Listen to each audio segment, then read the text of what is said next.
मार्केटमध्ये सध्या तशी लोक आहेत जे फक्त ऍडव्हर्टाईज करतात की आम्ही प्रॅक्टिकल घेऊ हे घेऊ, बट तसं नाहीये. बट त्याच्या वाईस म्हणजे विरुद्ध दिशेला EIFT जी इन्स्टिट्यूट आहे ती तुम्हाला थेरॉटिकली नॉलेज देते आणि साइड बाय साइड प्रॅक्टिकल तुमच्याकडून करूनही घेते. आता बऱ्यापैकी तुम्ही सुरुवातीपासून एक्सपोर्ट करण्यापर्यंतचा जो एक प्रवास आहे तो आम्हाला चांगल्या प्रकारे शिकायला मिळाला.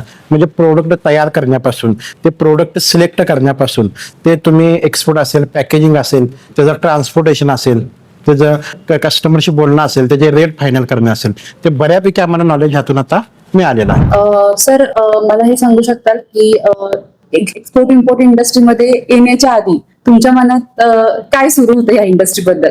म्हणजे काय क्लिअर नव्हतं, म्हणजे कसं असतं काय असतं, म्हणजे वरवरचं नॉलेज सगळं, बाहेरून ऐकलेलं सगळं नॉलेज. इथं आल्यानंतर कळालं की हा समुद्र आहे. तर मी या सेक्टर मधले म्हणजे इम्पोर्ट एक्सपोर्ट सेक्टर मधले ऑनलाईन आणि ऑफलाईन असे बरेच सेमिनार अटेंड केलेत, वर्कशॉप अटेंड केलेत. तर इथं EIFT मध्ये आल्यानंतर अगदी पूर्ण कन्फ्युजन क्लिअर झालंय असं वाटतंय. आणि इथली जी पद्धत आहे शिकवायची प्रॅक्टिकली आणि थेरॉटिकली दोन्ही,